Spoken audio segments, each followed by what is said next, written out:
안녕하세요. 저 휴레이 소개받은 휴레이 최두환입니다. 네, 앞서서 패널 분들께서 좋은 인사이트 많이 부어주셔서 제 어깨가 한결 가볍습니다. 그리고 하나 무거워진 건 5년에서 10년 사이에 그걸 꼭 해내라 그래가지고 저희가 당뇨 관리 열심히 하고 있는 회사거든요. 네, 5년 안에 할 수 있도록 최선의 노력을 다하겠습니다. 오늘은 우리나라, 그러니까 한국의 헬스케어의 디지털 트랜스포메이션이 이제 어떻게 실제로 진행되고 있는지에 대한 실제적인 이야기들을 좀 전달을 해드리는 것이 도움이 되지 않을까 싶어서 제가 준비를 좀 했습니다. 디지털 트랜스포메이션이라고 하면 크게 아마 세 단계 정도로 이해를 하시면 좋을 것 같습니다. 첫 번째는 디지타이제이션, 그러니까 아날로그형 데이터를 어떻게 디지털화로 할 거냐, 이걸 디지타이제이션이라고 부를 수 있겠고요. 그 다음에 이렇게 디지털화된 데이터를 가지고 기존의 아날로그 서비스의 프로세스를 디지털화하는 것을 디지털라이제이션이라고 이야기할 수가 있을 겁니다. 거기에 이제 단순히 프로세스를 아날로그에서 디지털로 바꾼 것뿐만 아니라 거기에 이제 기존의 이 디지털라이제이션 하는 것만으로는 더할 수 없었던 새로운 가치를 찾아내서 더하는 것을 디지털 트랜스포메이션으로 이렇게 정의를 할 수가 있을 것 같습니다. 근데 이제 앞서서 패널 분들께서 말씀을 주셨지만 이 헬스케어라는 것은 두 가지의 어려움이 있습니다. 하나는 굉장히 보수적일 수밖에 없습니다. 왜냐하면 환자들의 건강과 생명을 다루는 그런 일이다 보니까 이걸 혁신적인 기술이나 혁신적인 프로세스의 변화를 한 번에 수용하기에는 굉장히 어려움이 있을 수밖에 없다는 문제가 있습니다. 그리고 두 번째는 이 서비스를 쓰도록 결정하는 사람, 주로 의료진이 되겠죠. 그 다음에 이 서비스를 수용해서 쓰게 되는 사람, 주로 환자가 될 겁니다. 그리고 여기에 돈을 내는 사람, 보통 이제 공공이나 아니면 민간 보험사가 페이어의 역할을 하게 됩니다. 그러니까 보통의 프로덕트들은 프로덕트를 쓰는 사람하고 돈을 내는 사람이 같습니다. 그리고 그게 보수적으로 접근을 할 이유가 별로 없습니다. 보통 니즈와 디맨드에 따라서 프로덕트를 고르고 만족하면 쓰고 만족하지 않으면 안 쓰면 됩니다. 근데 의료는 그런 면에 있어서는 굉장히 다른 면이 존재를 하는 것이죠.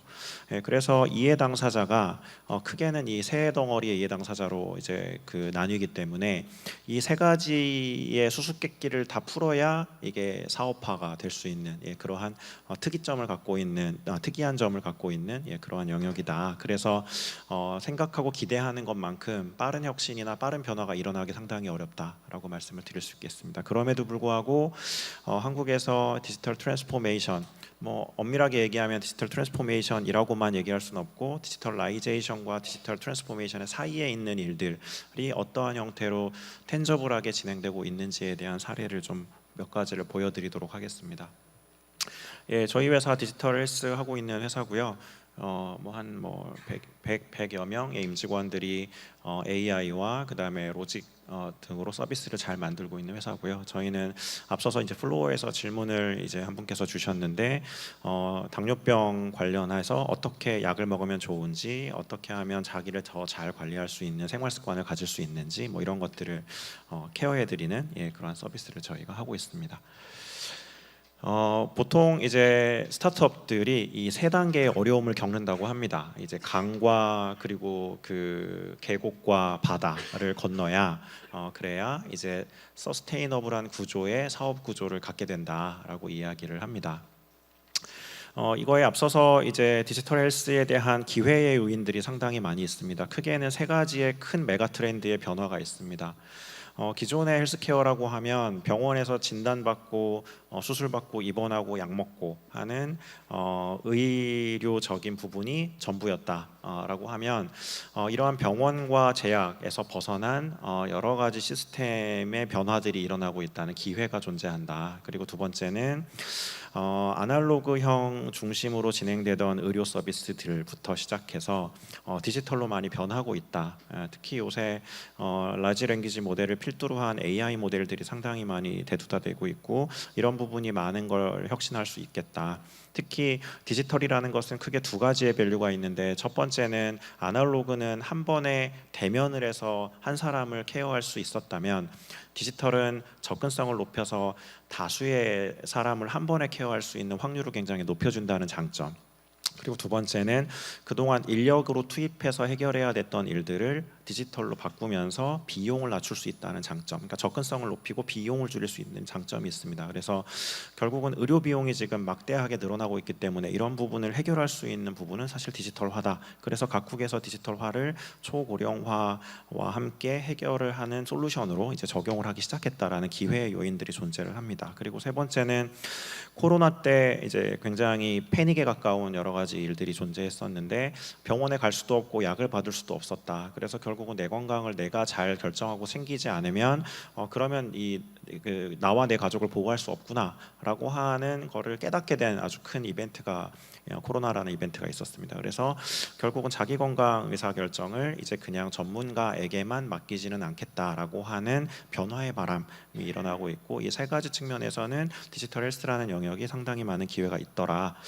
근데 앞서서 이러한 이제 기회에 발맞춰서 이제 여러 가지 혁신적인 서비스들을 만들어내는 스타트업들이 헬스케어 내에서도 이제 나타나고 있는데, 연구 되게 열심히 해가지고 논문 쓰고 임상하고 해가지고 이 기술 너무 좋아서 환자들 너무 기가 막히게 좋아집니다라고 연구를 합니다. 근데 이 연구의 결과가 진짜 프로덕트와 서비스로 바뀌는 데까지는 굉장히 큰 어려움들이 있습니다. 100가지의 연구를 하면 그게 실제로 서비스화 되는 거는 10개도 되지가 않습니다. 그러니까 결국은 저 연구와 개발 사이에서 저 악어가 막 물어뜯고 있습니다. 저 악마의 강을 잘 건너야 이제 개발까지 가는 것이고, 프로덕트와 솔루션을 다 개발했다고 한들 그게 진짜 돈 내고 누가 쓰냐, 그리고 진짜 팔리냐라고 하는 거는 또 다른 얘기입니다.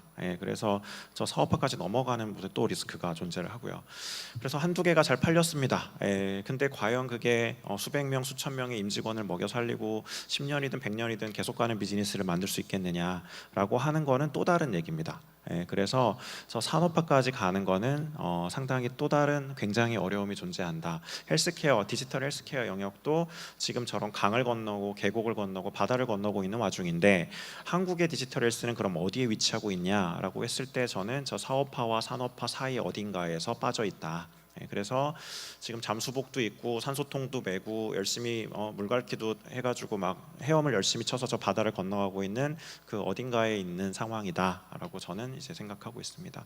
그러면 그 어딘가에, 바다의 어딘가에 있는 그 대표적인 예시들이 뭐냐라고 하는 사례를 좀 설명드리겠습니다.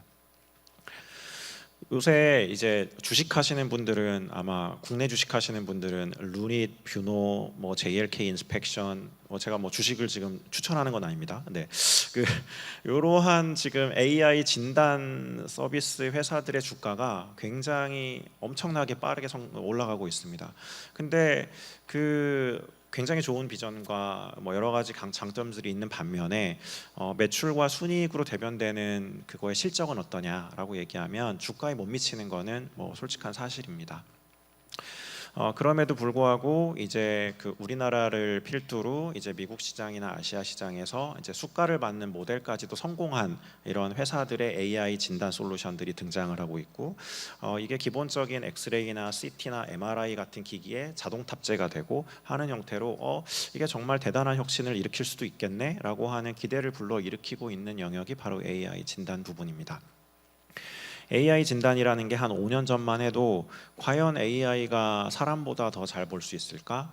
그리고 그게 비용 효과성이 있을까라고 하는데 의구심을 갖는 시선들이 되게 많았습니다. 근데 지금은 AI가 그래도 그 전공의 정도의 수준으로 저러한 부분들을 볼 수도 있겠다라고 하는 생각에는 다 동의를 하고 있는 상황이에요. 그래서 가장 먼저 상용화되고 지금 돈을 내고 쓰고 있는 그 디지털 서비스 중에 하나가 바로 AI 진단으로 봐주시면 되겠습니다. 그리고 앞서서 웰트의 강성지 대표님이 이제 그 얘기를 많이 잘 해주셨는데, 디지털 치료제, 디지털 테라퓨틱스, 우리나라의 식약처의 공식 용어로는 디지털 치료 기기입니다.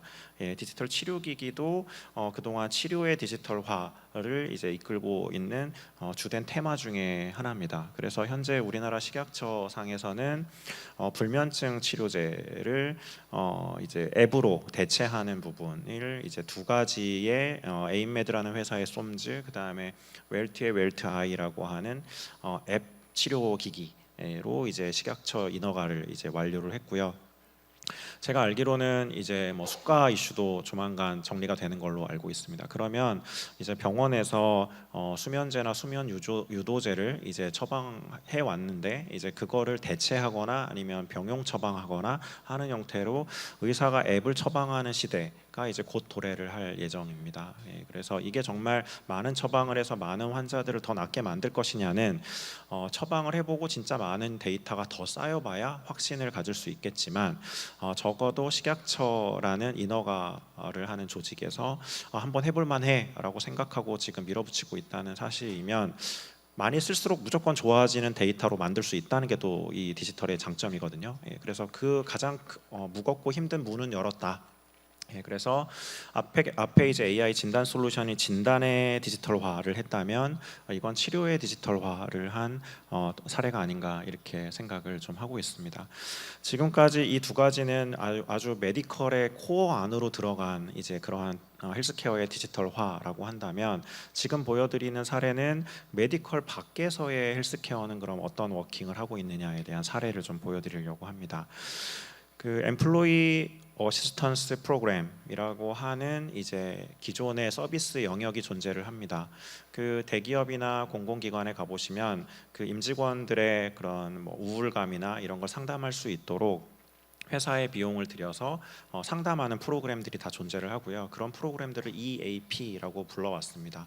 근데 지금은 그러한 이제 단순한 정서 그리고 정신적인 이슈뿐만 아니라 피지컬한 질병들까지 통합적인 관리를 해서 생산성을 높이고 그 다음에 그 리스크를 좀 막고 하는 형태로 이런 예방과 관리의 부분을 회사 그리고 고용주가 좀 떠맡도록 이제 유도하는 그러한 정부 정책들이 많이 실행이 되기 시작을 했습니다.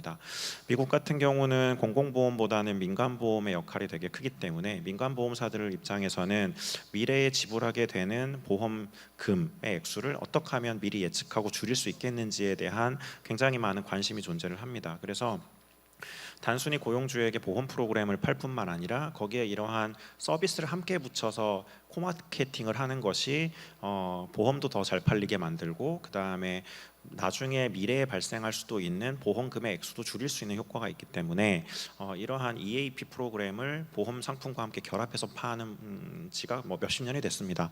근데 이 부분도 마찬가지로 아날로그로 전화로 상담하고 사람들이 찾아가서 강의하고 하는 것만으로는 접근성과 비용을 커버할 수 없기 때문에 이러한 부분들을 이제 디지털로 변화시키기 시작을 했다라고 해서 이 부분도 산업계 쪽에서는 헬스케어를 바라볼 때 가장 우리가 들어갈 만한 유리한 산업 구조다라고 파악을 하는 부분입니다.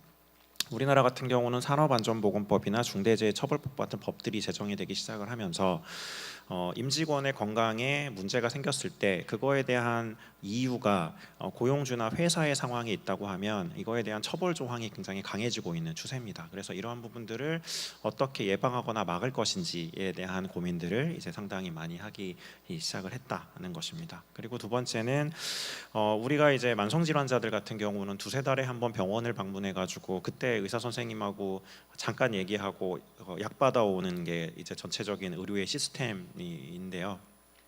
그럼 두세 달 안 동안은 과연 이 환자가 집에서 혈당과 혈압이나 뭐 체중이나 체온이나 뭐 이런 것들이 어떻게 변화할 것이냐, 우리가 아주 뭐 정밀 의료까지는 아니더라도 어떻게 하면 두세 달 만에 이 환자가 왔을 때 이 환자를 더 잘 보게 만들어 줄 수 있을 것이냐에 대한 이야기입니다. 그래서 가정 내에서의 혈압과 혈당을 잘 측정하도록 하고 그 측정된 값을 주치의에게 원격으로 보냅니다. 원격으로 보내면 이분은 공복 혈당이 잘 조절이 안 되는 사람이구나, 이분은 식후 혈당에 문제가 있구나, 뭐 이런 형태의 데이터들을 다 알고 단순히 그냥 산분 진료할 때 이야기함으로써 처방을 하는 것이 아니고 그러한 백데이터, 두세 달 동안의 백데이터를 가지고 더 맞는 기존의 약과 용량을 처방할 수 있기 때문에 기존의 이제 그 기존의 진료 프로세스를 보완하는 개념 으로 하고 있고요.